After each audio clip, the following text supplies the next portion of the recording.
ఇప్పుడు ఇంతగా మాట్లాడుతున్నాడు కదా, ఈ రోజులో వరుస పెట్టి series of stories daily banner items ఈనాడులో వస్తున్నావు. ఏంటే నీ భూమి నీది కాదు పోయింది, ఇంకా దానికి ఏదో హెడ్డింగ్లు బ్యానర్ హెడ్డింగ్లు అన్ని పెడుతున్నారు. వాళ్ళ దాంట్లోనే ఈ మధ్య 4-5 నెలల క్రితం ఎప్పుడో వచ్చినట్టుంది వాళ్ళ ఈనాడు ఈటీవీ వాళ్ళది ఏదో ఉన్నట్టుంది యూటీవీ మన అన్నదాత దీనికి సంబంధించినంత ఒకసారి అది పెట్టుమా.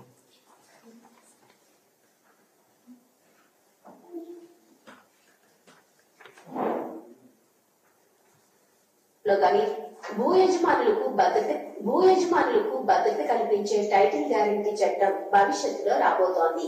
ఆంధ్రప్రదేశ్ లో ఇప్పటికే వచ్చింది కూడా. మీకు భూమి ఉంటే అది పట్టాదారు పాస్ పుస్తకంలో రికార్డులో కానీ నమోదై ఉంటుంది.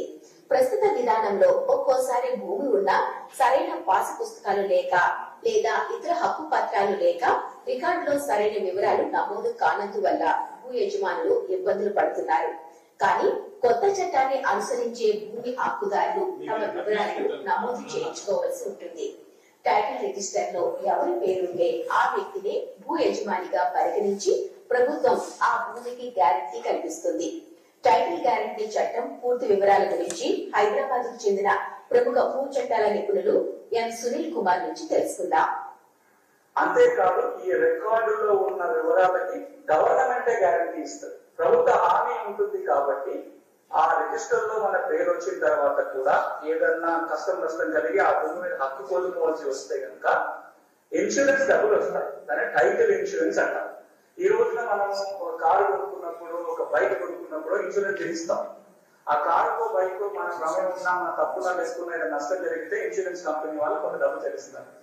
కానీ మన జీవితాంతం కష్టపడే డబ్బులతోటి ఒక ప్లాట్ ఇంత పొలం కొనుక్కుంటే ఒకవేళ ఆయన చుట్టూలో ఉండిపోయింది, ఆ తర్వాత తెలుస్తుంది ప్రభుత్వ భూమని, ఆ తర్వాత తెలుస్తుంది అసైన్మెంట్ భూమని, లేదా డబ్బు రిజిస్ట్రేషన్ జరిగింది ఏదైనా నష్టం జరిగితే కొంత డబ్బులు ముందే మనం కొద్దిగా కొనుక్కోవాల్సి వస్తుంది. కానీ ఈ టైటిల్ గ్యారంటీ వ్యవస్థ కనుక ఉండి మన టైటిల్కి ఏమైనా ఇబ్బంది జరిగితే ఇన్సూరెన్స్ కంపెనీ వాళ్ళు డబ్బులు చెల్లిస్తారు. గుడ్.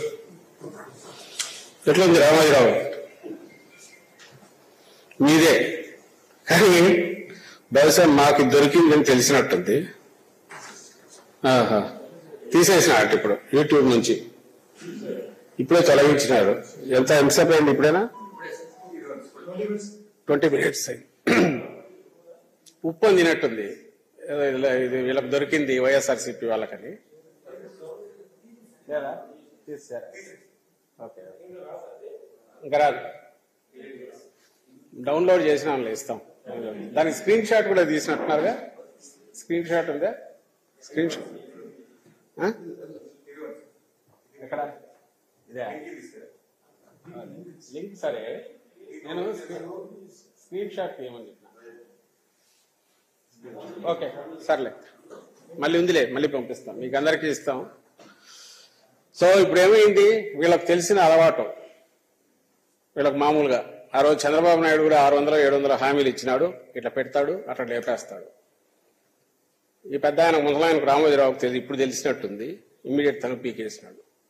నోరు తెరిస్తే అబద్ధాల్లో కూడా ఎవరికి హామీ చేయని అయితే ఏమన్నా అనుకోవచ్చు, లేదా రాజకీయం కోసం ఏదో మాట్లాడుతున్నారంటే ఏమన్నా అనుకోవచ్చు. ప్రజలకు సంబంధించినంత వరకు వాళ్ళ ఆస్తిపాస్తులకు వాళ్ళ ఆలోచనల్లోనూ వ్యవస్థల మీదే నమ్మకం పోయేలాగా, భయం పుట్టేలాగా విష ప్రచారం చేయడం అనేది అంతకంటే ఘోరం, పాపం వేరే ఉంటుందా? నేను స్ట్రైట్ అందరిని వీళ్ళనే అడుగుతున్నా.